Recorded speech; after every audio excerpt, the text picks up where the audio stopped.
Hey Emilia, thank you so much for taking out the time to chat today. Thank you for inviting me, Harshal. Nice to see you again. Great to see you again, and I hear that you're working from a warm place in the world right now. Yeah, that's correct. The joys of working remotely and asynchronously, mostly. I can, escape the European winter for a while. Amazing, that's amazing. And I had reached out to you because when we had met in Dublin, you had talked a bunch about like setting up content and like writing. And I thought, well, there's so much more that I can learn from you. So I reached out. And when I reached out with questions on setting up a content process, it turns out you had already written a book about it. And you shared your book, Content Ops. So I found it very insightful. So I read it two times, and then I also had like, well, I have more questions. And I felt like this is exactly not just what I was looking for, but so many companies want not today, but yesterday. Mm, So congrats on writing a very insightful and practical, actionable book. I'd thank you love so to much for hear the more kind about words. your process and learning, and I'm glad that we have the time to chat today. Sure, let's do that. I'd like to start with so you talked a lot about how people and process, right? So the two sides of creating content. I wanted to start with the people side. So you mentioned Hmm. like how you also grew as a people manager along your years. You mentioned how at the start your content writers had a very high attrition, Yeah, and whereas now your team creates more than 100 blogs a month. yeah. So apart from the process changes, which we also talked about, how did you change or what changed in your approach to people management? Right. So, first of all, the reason why we had such a high attrition rate among content writers initially was because they were full-time in-house content writers that had a pretty high, workload expectations and in a very technical environment. So, we are a niche B2B tool for product managers, product marketing managers. So we were looking for content writers who had some experience in these areas.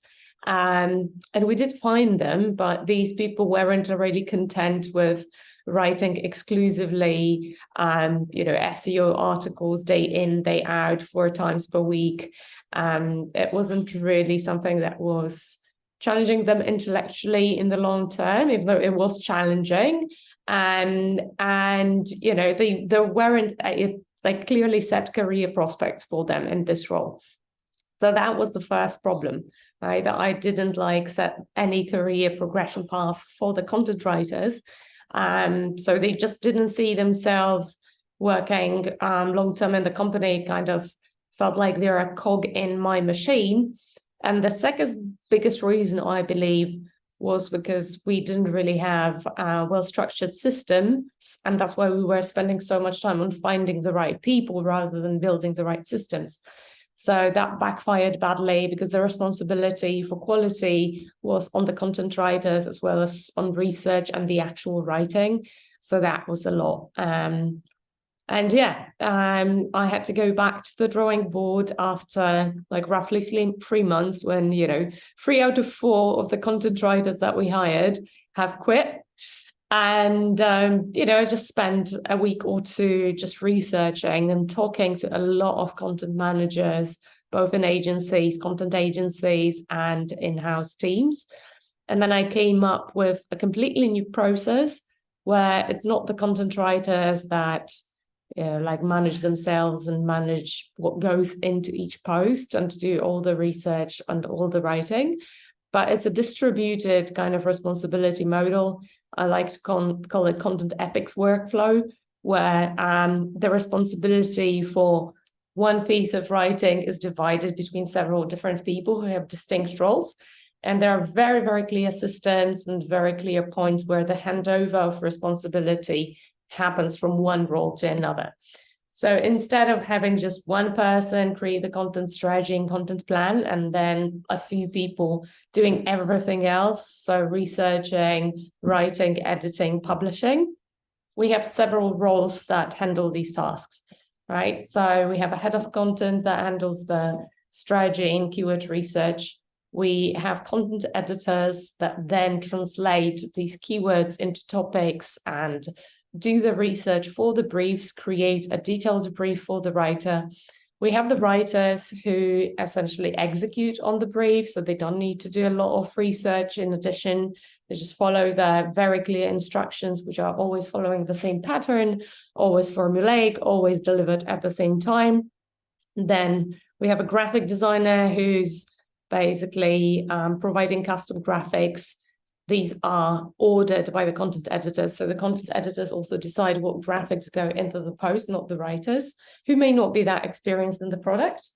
And then we have a proofreader at the end of the food chain, who's actually responsible for the final language checks and final SEO checklist before publishing, which is something they do as well. Understood. That's a very drastic change from like expecting some folks can do it all full time to having this complete process where everyone can play to their strengths and yet understand that they are one part of this overall process, so everyone can continue building on their strengths. So as I heard, it starts from the editor who's experienced in the product. They write the brief, which is handed to the writer, and at the same time some ideas also handed to the graphic designer for some custom graphics, and then these two are then combined into the article or blog, reviewed by the proofreader and then published by the proofreader. Am I getting that chain correct? Yes, that's exactly as it is. Wow, that's amazing. And given that now you have scaled to hundreds of blogs every month, and you also mentioned how your traffic is almost like 5x in a year, it's a phenomenal success. How does this organization look like for you now? How big of a team do you manage to make this happen? Yeah, so I wish it was 200. It's 100 per month for now. Yeah, so currently we have one head of content. We have 3 full-time content editors, and we just hired another one who's starting next week. And we are in the process of hiring another one. I think we will be able to make an offer today, actually. So that will be 5 full-time content editors for now. And we have 1 proofreader. We may need to hire another proofreader now. This is a freelance position, so it roughly takes 2 hours per day to do that with a volume of around 60 articles per week, right? And we have 1 full-time in-house graphic designer who works only in the marketing team. So that's the structure of the team currently. In general, the whole Content Epics workflow is designed in a way that allows it to scale, allows your content operations to scale predictably. So I designed this process for 1 person. So 1 content editor handles 20 blogs per month. So that's 5 blogs per week, right? So each day they should, write 1 brief and then edit 1 post from the previous week based on the brief they had created the previous week. We are now also diversifying the role a bit. So we'll have a senior content editor that will handle content updates and programmatic SEO. So yeah, we, after, like 2 years of doing this, we noticed the need for these new roles. Understood. So one is you mentioned this new direction of programmatic SEO, where the content writer or senior content writer's role would diversify. And the second was editing. You mentioned one thing in your book, which was that one needs to split time or efforts between maintenance of existing content and new content. And so I'm guessing this is where the editing of content also goes in for the content editors. So how do you suggest a company or a team understand how to split their efforts between maintenance and new content? Yeah, so I would say it depends on the stage you're at with your content operation. So if you're just starting out, then obviously there is little or nothing to update. Then you should focus 100% of your resources on creating new content, right? When you get to the point where you're like in the middle of your content journey, this should probably, just like us, when you have around 1,000 blog pages and there's already a lot to update, I would say a year into working on your content, you should already start updating content. And Again, this depends on how many pages you are. It depends on your content velocity, so how much you have been publishing so far. I would say then 1/3 to 2/3, with 1/3 of your resources being spent on updating top converting content or underperforming content for keywords with top conversion potential, right, is a good ratio. Because then it means you're still, producing more than you're updating, but you're not neglecting these keywords and key posts that are very important for you, very important for your conversions. It's also important to already have some data, right, to know what you need to update. That's why I'm saying a year is like the minimum to start the content updates from starting the blog. Because usually a new blog doesn't rank that fast. You need to sort of cool it off a bit. Then when your content starts ranking and you see it producing some results, then you have an idea what is good content, what is converting, what needs more attention. That makes sense. And you also talked about in your book how not only look at the views of the content, but also look at the conversion towards your goal. So if your goal is people signing up for Userpilot trial or account, then you want to see which blogs are converting and then how's the performance of those blogs. And so that I found really helpful from your book. And the other part you mentioned was your content epics workflow. So I really liked how you described in the book, including like this is what you should put on your x-axis, this is what you put on your y-axis for your like dashboards or epics. So they're super helpful and very actionable. Another thing you mentioned as part of your process was sourcing freelance writers, and sort of by reaching out individually, doing a lot of due diligence, and you, for example, looking on LinkedIn portfolios versus using marketplaces like Fiverr, Upwork, etc. So how did you decide on this approach, and how did you make it successful? Yeah, I'm actually against using marketplaces now. I think it's pretty hard to verify the portfolios there.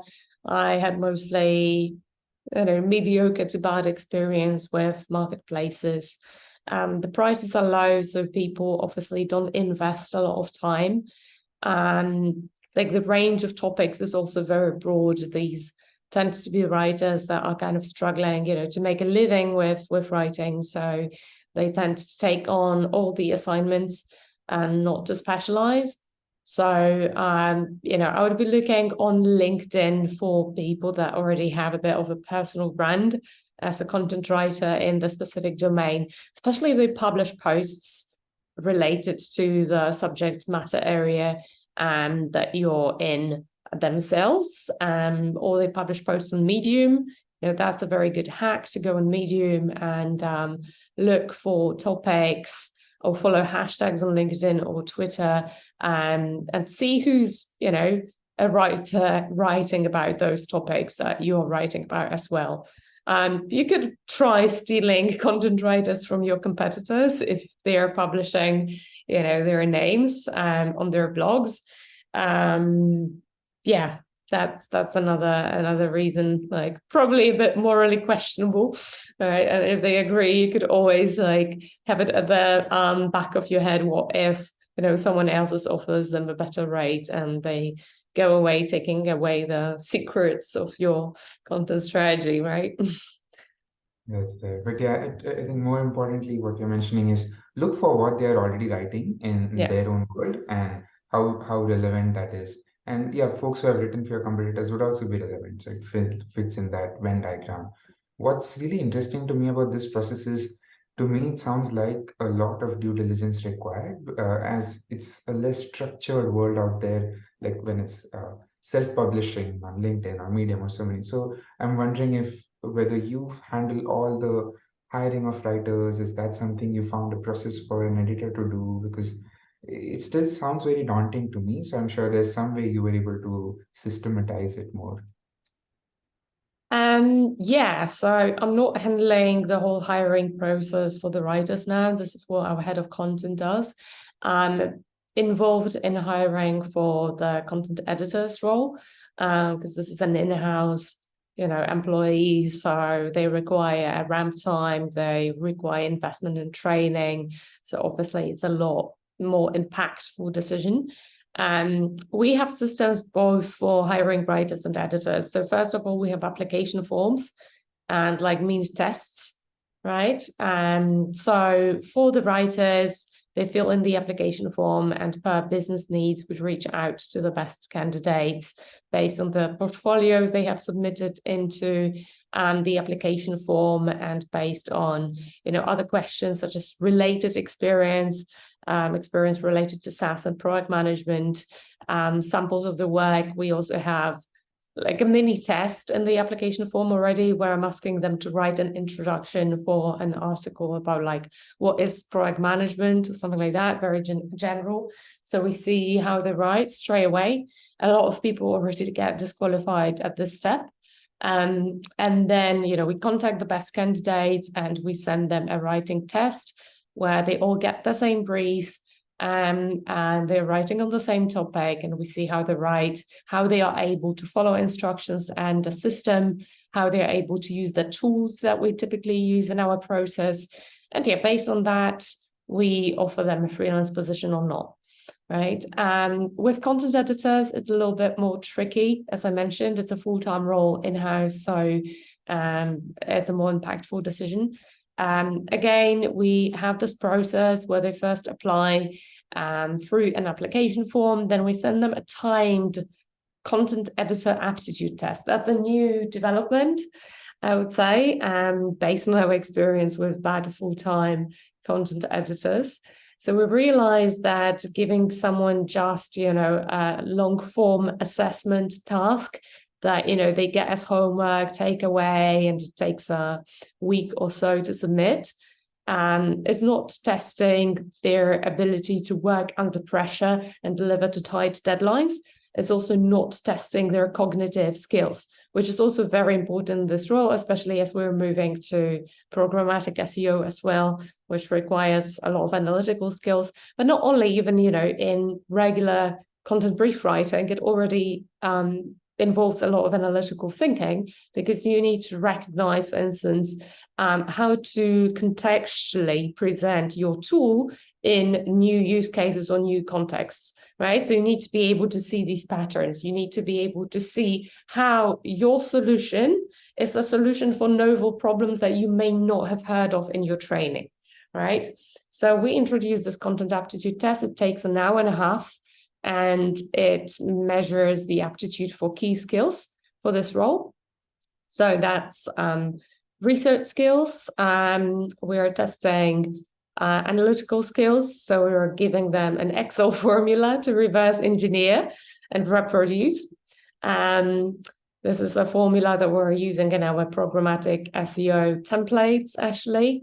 We're testing their writing skills. They have to write a very short paragraph, and we're testing their organization skills. We're asking them to write the content outline, basically, a short brief.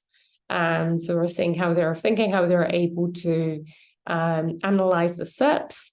And of course, since it's a timed test, it tests their ability to manage their time, focus, and work under time pressure, which is important because the whole content epic system is very organized. So they need to deliver to very specific deadlines. Otherwise, it, all becomes messy. So far, this test has been a really good indicator of the candidate's further performance in the next stage of the application process, which is writing the full brief. So this was the previous step in the previous application process.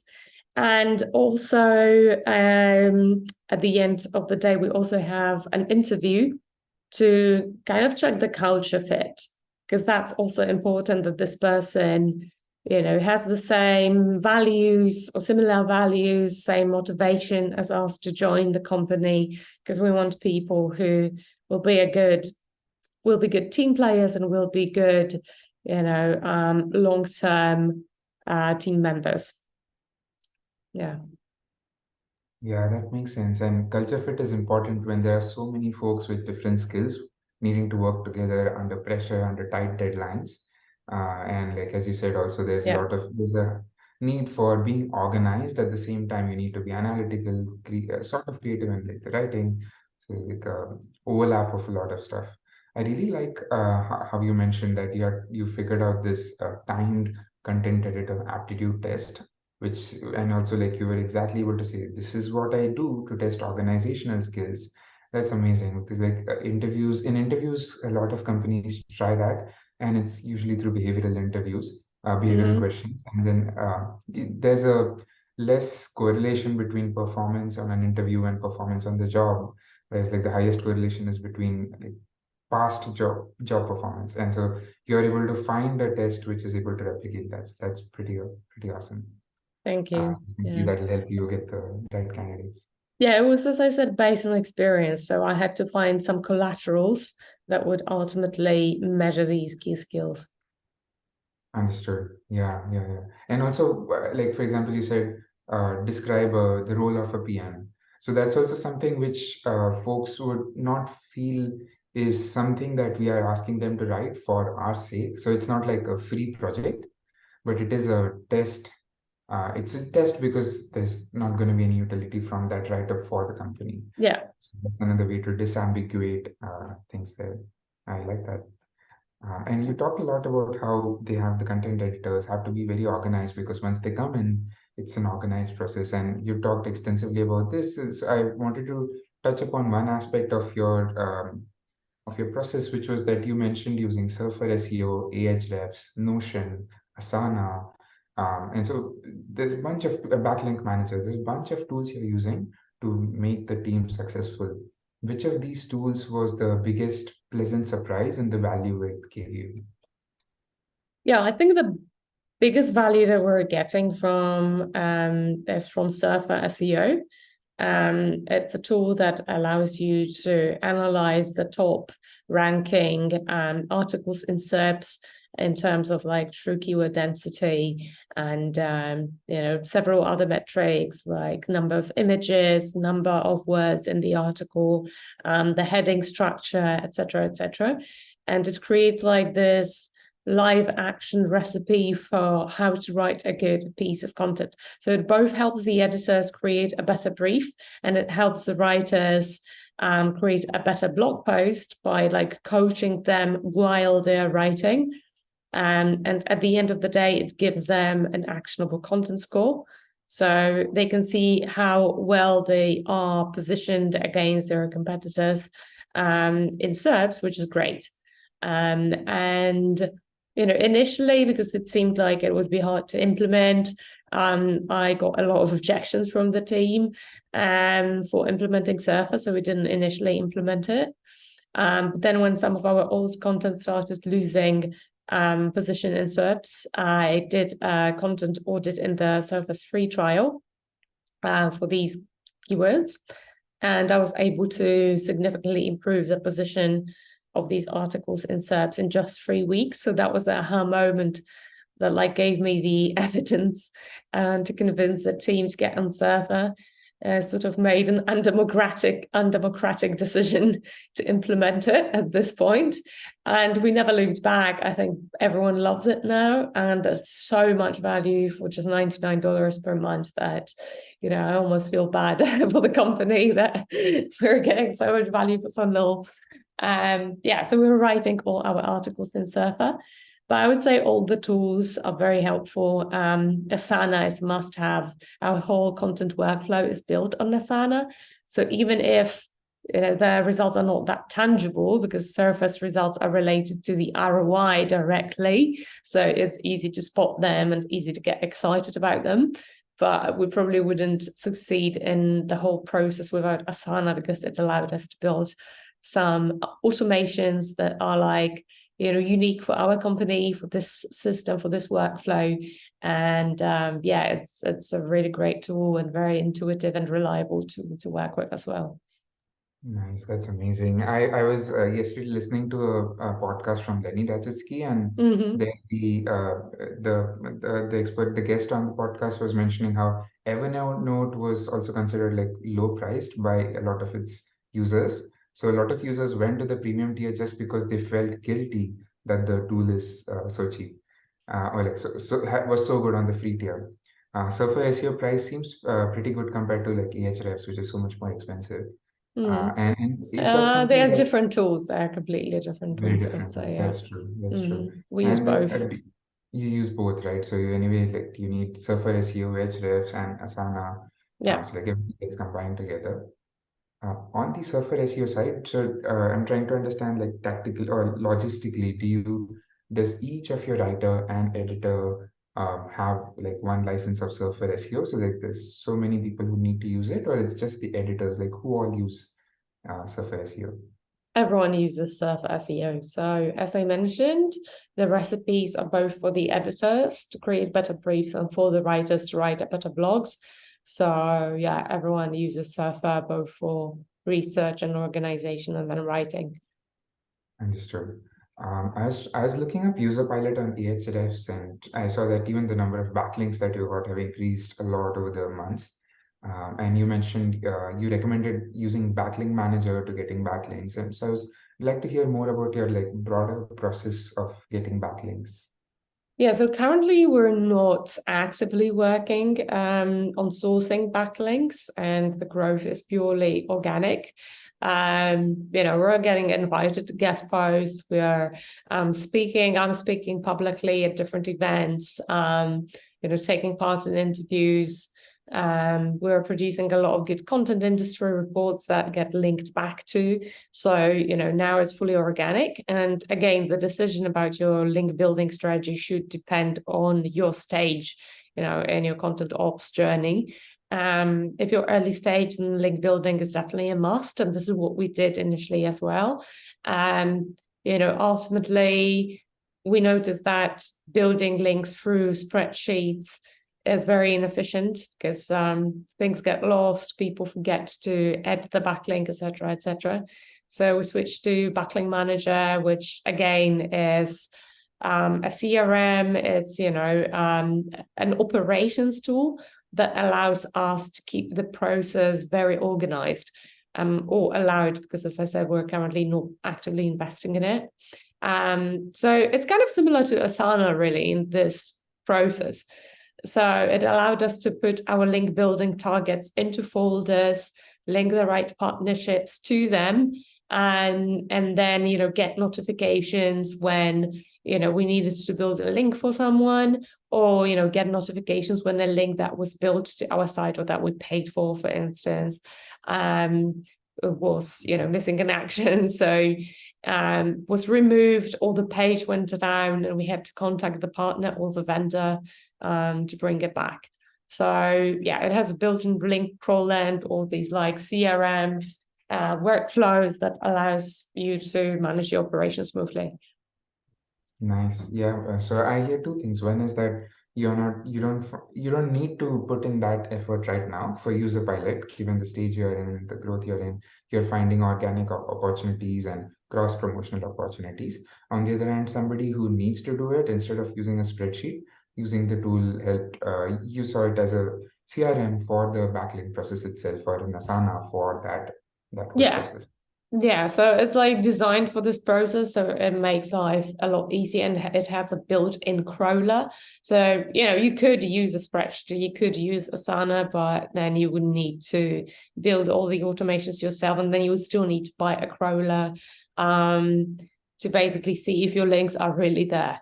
Right. I've seen examples of people just like highlighting a piece of text with the right color, right, and pretending it to be a link, while in fact there was no link in the code. And obviously, if you're doing this at scale, then you're not going to be going into the search, going into the console to check if the link is really on the site, say every week, right? Because it won't take too much time. Yeah, that makes sense. I mean, everything at scale needs tools, and nowadays with SaaS, the more tailor-made the tool, the niche the tool, the more likelihood of people using it for that purpose. So that's great. You talked about another direction that you're planning to start working on, which you hadn't covered in your book. Content Ops was programmatic SEO. So I'd love to hear about what are the goals and directions for that initiative going forward. Yeah, so we're already using it. We implemented the strategy in November. It's basically programmatic SEO stands for creating content using more scalable methods. So it doesn't necessarily need to involve programming, which is the case in our case. We're not programmers. We don't have a programmer in the marketing team. So we had to make do with no-code tools. And we're using spreadsheets to build out templates of blogs that fit a certain formulaic keyword pattern. For instance, tool 1 versus tool 2, which one is better? Or best tools for use case, right? So a listicle type of article. And we're basically creating certain building blocks in this template, right? So a clear outline, filler text for introduction, conclusion, for like paragraph introductions. And then the filler text contains certain variables, right, which are part of the formulaic repeatable keywords, right? So the tool 1 versus tool 2, right? Tool 1 and tool 2 are variables.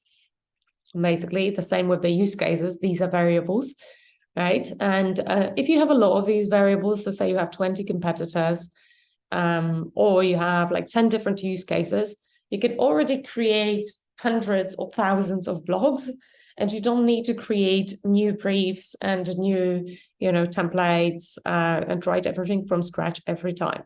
The more efficient way to do that is to keep a database where you're going to list, all the tools that you're comparing your tool to, and then you list all the criteria, how you're comparing the tools.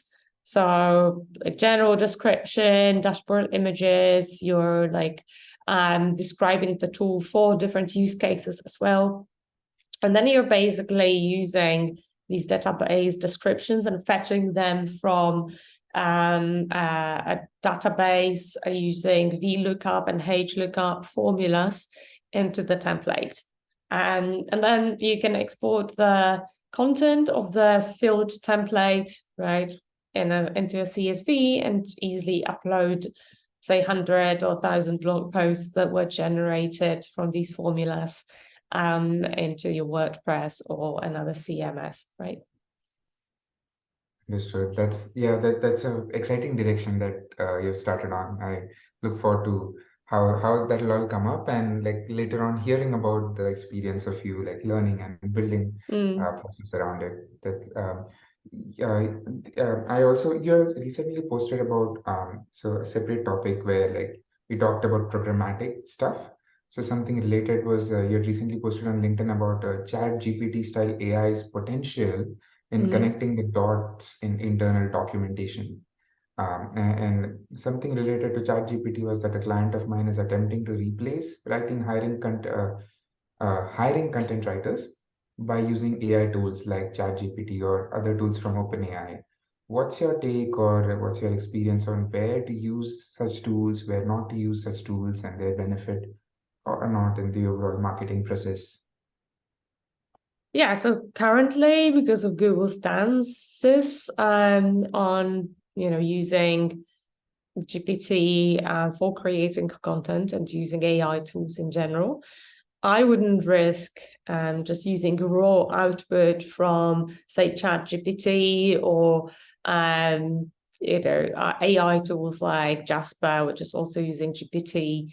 Because it's too risky. We don't know, like there was this helpful content update on Google that applied site-wide penalties to sites that had unhelpful content, right?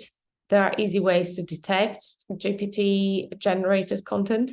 So yeah, I would find it personally risking, right? Our blog is too important for us to take that risk. I know some people have succeeded with building their traffic exclusively through GPT-generated content. But I also know people that have been hit really badly and that lost all their traffic once they were hit by Google penalty. So having said that, I would still say that AI can be helpful. And I even started using ChatGPT to answer my questions because it's just quicker, right? And it sometimes brings better ideas than, just searching something in Google itself faster. It condenses the information. So at this point, I'm using it for research, right? And then, of course, I'm filling in some parts of this research into our databases, but I'm always trying to paraphrase this content so it's not essentially flagged as AI generated. Yeah, that makes sense. So finding the right place to use it. For example, one is for your own questions, and second is you mentioned paraphrasing content. So is that a tool, AIM? Is that what you said? No, I didn't mention it all now. We are using WordTune for paraphrasing content. It is based on a different algorithm that's called HIME. Yeah, so it's an alternative to GPT. Ironically, it has fewer tokens than GPT-3, but I'm finding it, I don't know how exactly it works and what was the difference, but I'm finding it more helpful, and I'm finding that it produces a better content than GPT-3 based tools. So that was my experience. We tested a lot of these tools last year, AI writing tools. A lot of them were pretty bad. Some of them were quite good. This one is definitely my favorite, but as I said, we're not using it to generate content, we're using it to paraphrase content. Understood. Yeah, that makes sense. And it's pretty exciting that you got to test out a lot of tools. That's the best way to then, like, as you said, now you have an informed opinion on this is what it can be used for, this is what I don't want to use it for. So that's great. So you talked about how some other people have had a rise in their like in their ranking, some have not had. So like that brought me to this topic of who else in the B2B SaaS marketing world do you find inspirational based on the amount of maybe organic traffic they've grown for their company through content and backlinks? Yeah, I'm following Mark Williams Cook on LinkedIn, and yeah, he's an SEO per se, and he runs an SEO agency. I think it's called Canada, and an SEO tool called Also Asked, which basically generates these Also Ask questions. And he's sharing a lot of SEO tips that I find very helpful. Some of them are related to content, some of them are related to SEO in general, sometimes more technical, sometimes less technical. So I would definitely recommend following him. There's Eric Schwartz, the author of Product-Led SEO. That's also a good book. A lot of the information is quite, straightforward there, but I would say it organizes the whole bigger picture really well. So I would follow him as well. I also like the guys from Content Distribution Agency and Workello. So it's a tool for hiring writers. So Nick Jordan, and then there's a couple from Serbia, Boyan and Gordana, also in this company.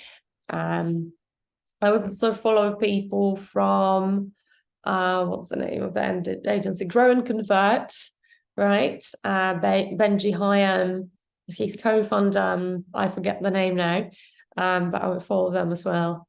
Yeah, I think that's my kind of list for now.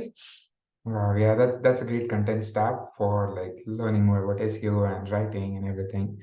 I think that you've had like a lot of inspiration from all these sources, I guess. And I'd love to hear about your experience and your like because it seems your experience in writing content ops seems to be like a living and breathing experience. It's like, oh, we did this recently, and now this is what I've learned. This is what I can recommend. So as you continue to experiment, learn, and educate, it seemed like the content continued to grow. How was the other process of writing the book for you? Oh yeah, so it was a very iterative process, and it actually took a pretty long time, even though it's a fairly short and actionable book. So, at first I was documenting my learnings on my like personal blog and just, writing it all kind of as it came to my mind without it like structuring it or proofreading. I wasn't hoping for, SEO success. I wasn't writing for SEO. I was writing to share my learnings. And then, after a while, I had so many of these articles, and I thought, actually, we kind of cracked the system, which is pretty difficult. And I started getting questions from people. I'm on Growth Mentor, so I was getting a lot of sessions there with people that were looking to, were looking for help with building their content operations. So I thought it's the right time to scale this help bit and to put my learnings together and organize these blogs into a book. So this is what I did. Like I wrote, I would say 60% of the book on my holiday in a week, basically editing, the blogs that I published earlier. That was in 2021 in the summer. And since then, I spent another probably half a year kind of marinating, then wrote the rest. Then actually I sent it to a few people for review that were in content, and they gave me some tips on how to improve the book. So I did that, went for a second round of edits, and then decided to publish it still as an MVP, right? So without investing too much into editing or, kind of proofreading it, which probably shows, but this is, as I said, was an iterative process because I wanted to also see the reception from the market. I would say the reception has been mostly positive.